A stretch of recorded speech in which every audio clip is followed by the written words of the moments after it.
This happened a few years ago when I was living in a small town called Ashland, Oregon. It's a picturesque place, surrounded by dense forests and rolling hills. I'd picked up a night shift truck driving job for a small local freight company, and it suited me perfectly as I liked my own company and was usually most productive after dark.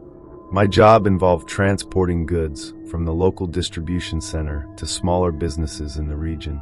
This often meant driving late at night on empty, pitch-black roads.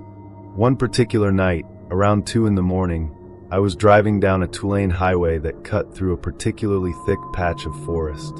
The rain was coming down hard, and my wipers were working frantically, but still struggling to keep the windshield clear.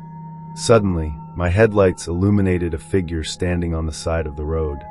It was a man, dressed in a soaking wet hoodie, head down, hands shoved deep into his pockets. This isn't a good place to be, I thought. I slowed down. It's always a bit odd to see someone by the road in that kind of weather and location. I eased off the gas, expecting him to wave me down for help, but as I passed him, he didn't even look up. He just stood there, unmoving like a statue. It sent a small shiver down my spine, but I quickly dismissed it as my reaction to being alone on an empty road in such harsh weather. About 10 minutes later, as I was nearing the end of the forest stretch, my truck suddenly let out a loud bang, followed by a lurch and a slackening of the steering wheel. I immediately knew I had a flat tire. I pulled the truck over to the side of the road, switched on my hazard lights, and sighed. This was exactly what I didn't need right now. I got out of the cab and walked to the back, shining my flashlight on the blown-out tire. Just as I was about to reach for the spare and tools, I heard it. Footsteps. Heavy and deliberate, like someone trudging through mud. My heart started to pound. I looked around, but the rain and darkness limited my visibility. The footsteps grew closer, and I could feel them not far behind me. I spun around, the beam of my flashlight sweeping through the dark. It landed on the man. The same man I had passed 10 minutes earlier was standing there again, less than 10 feet away from me. He still had his head down, hands in his pockets, but this time, I could feel his gaze piercing through the rain and the gloom, straight into me. My breathing hitched, and adrenaline surged through my veins. He remained motionless, just standing there, while my mind raced. Why was he here? How could he have caught up to me so quickly? What did he want? I didn't speak, and neither did he. The air was thick with a tense, oppressive silence, broken only by the relentless drumming of the rain. I gripped the flashlight tighter, my only potential weapon. I thought I saw something glinting faintly in one of his pockets. A metallic sheen. My stomach dropped. I turned and bolted for the cab, fumbling with the door handle, yanking it open, and scrambling inside. I immediately locked the doors. He didn't react, just continued to stand there, his gaze fixed on me. I saw him slowly lift his head, and his eyes, caught in the beam of my flashlight, looked cold and hollow. He began to walk towards my truck, slow and deliberate, each step seemingly a calculated press into the wet ground. I turned the ignition, but the truck only gave a few futile grunts. I floored the accelerator, but the flat tire kept me from moving. He reached the driver's side, stopped, and bent down, peering through the window at me. His face was devoid of expression, but his eyes held a chilling malevolence. He raised one hand, slowly, and rapped his knuckles against my window. The sound was unnervingly loud in the quiet, rainy night. I screamed, pressing hard on the horn. He remained still, simply continuing to tap. 1 tap, 2 taps, 3 taps. I saw his other hand emerge from his pocket, and in it was a gleaming knife. The blade was long, glinting ominously in the rain. He gently scraped the tip of the knife against the window, producing a sickening screech. In a surge of desperation, my eyes fell on the lug wrench on the passenger seat. Without a second thought, I snatched it, and with all my might, I slammed it against the door glass. The glass didn't shatter, but the loud clang seemed to startle him. He froze, his body recoiling slightly. Now! I kicked open the door, the lug wrench still in my hand, and burst out into the rain. I stumbled, falling into the wet mud, but he didn't lunge. I looked up to see him still standing there, as if stunned by my sudden move. He didn't chase me. He just stood there, motionless, I scrambled up from the mud, and without looking back, I darted into the dark forest. The trees offered some cover from the rain, but my clothes were already soaked, caked with mud. I heard his slow footsteps begin again, seemingly heading back towards the truck. I didn't look back, just ran, pushing through the undergrowth, my feet sinking into the soft earth and fallen leaves. I don't know how long I ran, or how far, until my lungs burned and my legs screamed in protest. I stopped, leaning against a thick tree trunk, gasping for air. The forest was silent, save for my ragged breathing and the dripping rain. I didn't know if he was still pursuing me, but I couldn't bear to stay there. I pulled out my phone, my hands shaking, and dialed 911. When the police arrived, my truck was still on the roadside, but the man was gone. They inspected my vehicle, confirming the flat tire had been deliberately slashed, and noted several scratches on the door. They searched the surrounding area, but found nothing.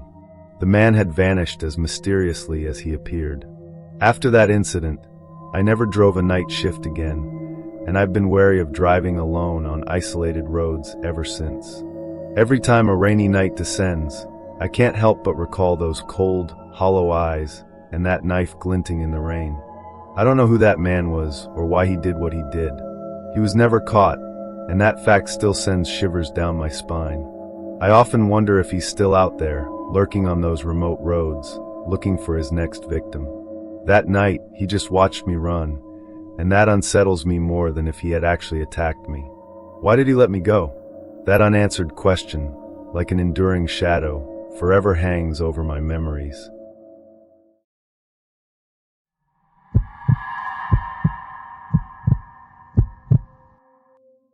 A few years ago, I was working the night shift at a small, independent grocery store.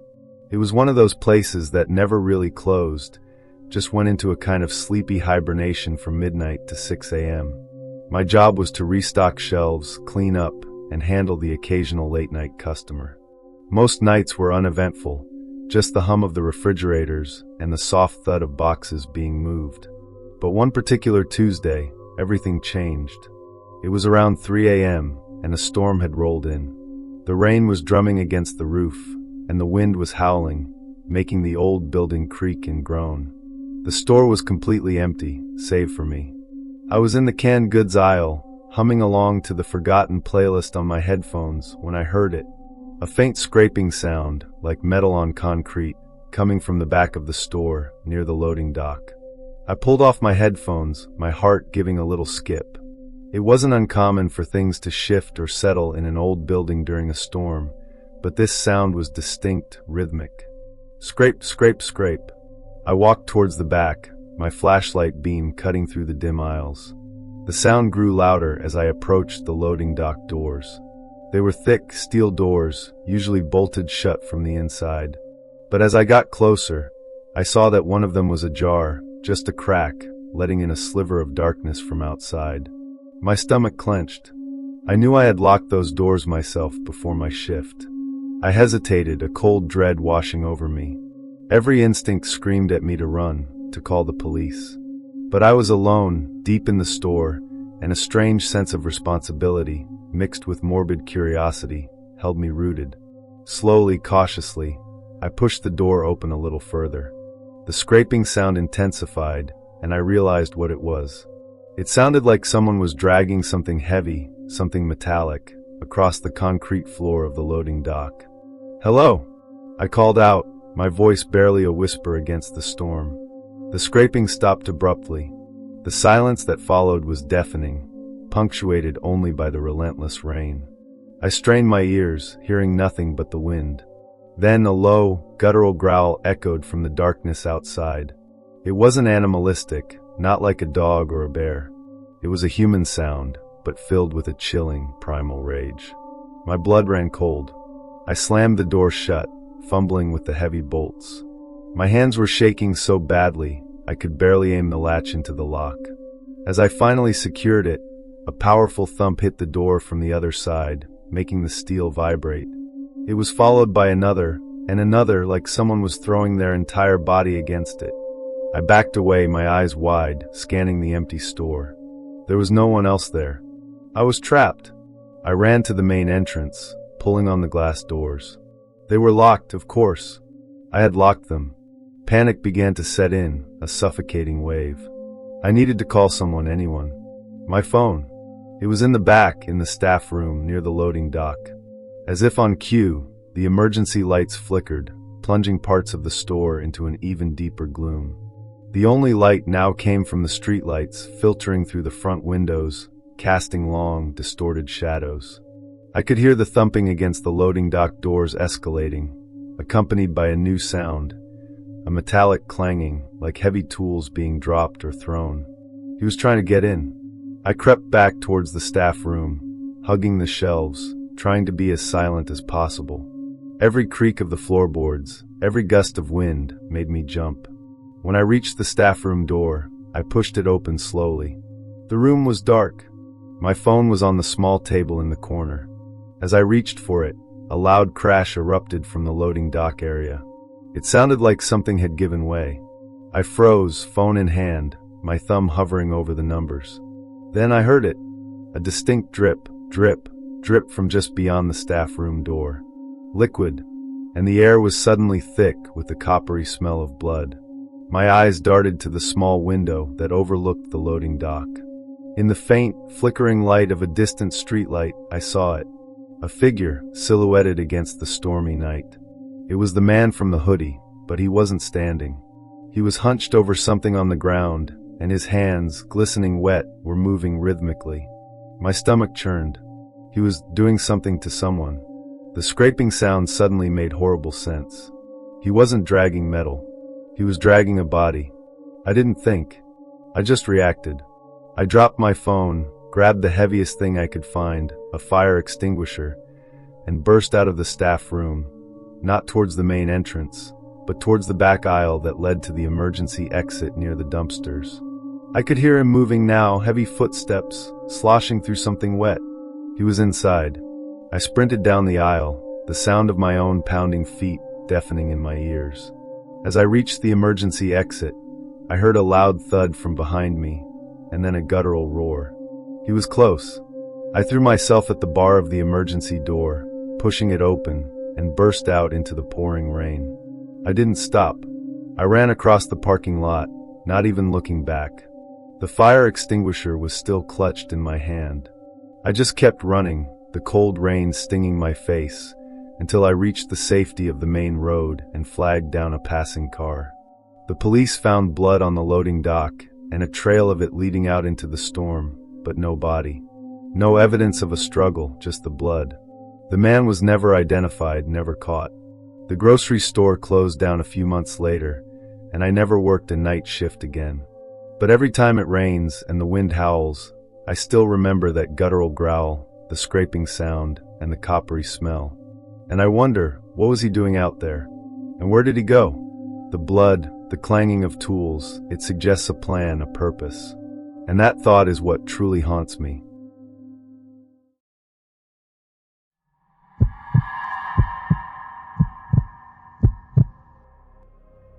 It was a few years ago, back when I was still living in my old apartment, the one on the edge of town, surrounded by that small, dense patch of woods. I worked the late shift at a diner then, usually getting home around 2 or 3 in the morning. Most nights, it was just me, my old cat, Mittens, and the soft hum of the refrigerator. I remember that particular night vividly. It was a Tuesday, I think. Raining, not a downpour, just a steady, relentless drizzle that made the world outside my window seem even more isolated. I'd gotten home, kicked off my shoes, and was just about to settle onto the couch with some awful reality TV and a cup of lukewarm coffee when it started. It was subtle at first, almost imperceptible, a faint scratching sound coming from the back of the apartment near the kitchen. I paused, cup halfway to my lips, listening. Mittens, who was usually a creature of habit, napping peacefully, had lifted her head, her ears twitching. I dismissed it as the wind, or maybe a branch scraping against the building. The old place was always making strange noises. I went about my business, flicking on the TV, the low murmur of voices filling the quiet. But then a few minutes later it happened again. Louder this time, a distinct scrape, scrape, scrape, followed by a soft thud. My hand instinctively went to the remote, muting the television. The sudden silence in the apartment was heavy, amplifying every little creak and groan of the old building. Mittens was now fully alert, her tail a low, slow twitch, her eyes fixed on the kitchen doorway. My stomach tightened. It wasn't the wind. The scratching intensified, becoming more deliberate, more rhythmic. It sounded like something was being dragged across the floor, or perhaps a desperate attempt to gain entry. I got up, moving slowly, cautiously towards the kitchen. Every step felt impossibly loud in the dead silence.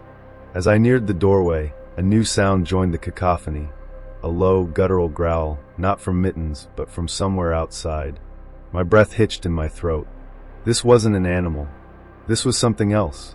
I peered into the darkened kitchen, my hand reaching for the light switch. Just as my fingers brushed against the plastic, there was a sudden, violent thump against the back door, making the entire frame rattle.